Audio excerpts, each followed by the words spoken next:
ದೆಹಲಿಯ ಕೆಂಪುಕೋಟೆಯ ಬಳಿ ನಡೆದಿರುವಂತಹ ಸ್ಫೋಟದ ವಿಚಾರಕ್ಕೆ ಸಂಬಂಧಪಟ್ಟಂತೆ ಕ್ಷಣ ಕ್ಷಣದ ಅಪ್ಡೇಟ್ಗಳನ್ನು ನಾವು ಗಮನಿಸ್ತಾ ಇದ್ದೀವಿ. ಈಗ ಆಲ್ರೆಡಿ 10 ಮಂದಿ ಸಾವನ್ನಪ್ಪಿದ್ದಾರೆ, ಹಲವರಿಗೆ ಗಾಯ ಆಗಿದೆ.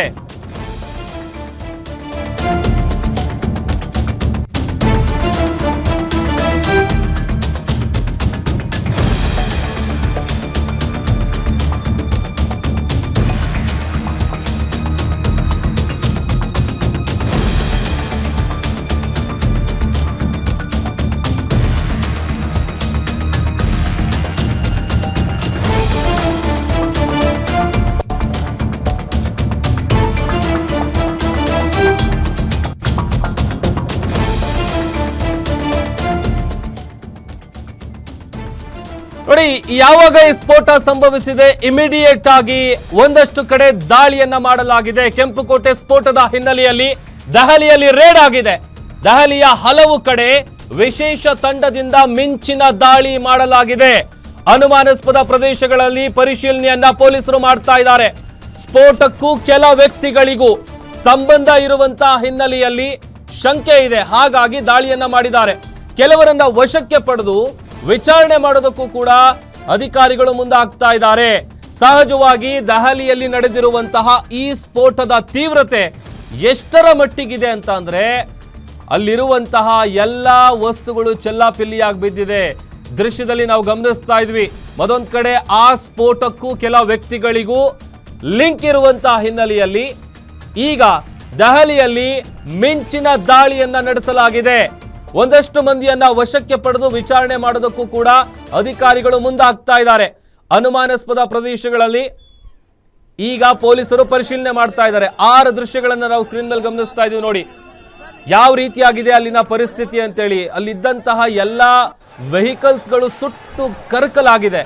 ಅದರ ಜೊತೆಗೆ ಹೆಣದ ರಾಶಿಗಳು ಬಿದ್ದಿತ್ತಲ್ಲಿ. 2-3 ಡೆಡ್ ಬಾಡಿ ಕೂಡ ನಾವು ಗಮನಿಸ್ತಾ ಇದ್ವಿ.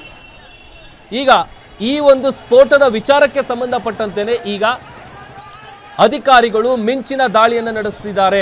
ಕೆಲವು ಕಡೆ ಯಾರ್ಯಾರ ಮೇಲೆ ಅನುಮಾನ ಇದೆ ಅಂತವರನ್ನ ವಶಕ್ಕೆ ಪಡ್ಕೊಂಡು ವಿಚಾರಣೆ ಮಾಡುವಂತ ಕೆಲಸ ಕೂಡ ಈಗ ಸದ್ಯ ನಡೀತಾ ಇದೆ. ಯಾಕಂತಂದ್ರೆ ಆರಂಭದಲ್ಲಿ ಇದು AC ಬ್ಲಾಸ್ಟ್ ಆಯ್ತು ಅಥವಾ CNG ಸಿಲಿಂಡರ್ ಕಾರ್ದೇನಾದ್ರೂ ಬ್ಲಾಸ್ಟ್ ಆಯ್ತಾ, ಈ ತರದ್ದೆಲ್ಲ ಒಂದಷ್ಟು ಅನುಮಾನಗಳು ವ್ಯಕ್ತವಾಗ್ತಾ ಇತ್ತು. ಬಟ್ ಆದ್ರೆ ಸ್ಫೋಟದ ತೀವ್ರತೆ ನೋಡಿದ್ರೆ ಇದು ಖಂಡಿತವಾಗ್ಲೂ CNG ಬ್ಲಾಸ್ಟ್ ಅಂತೂ ಅಲ್ಲ.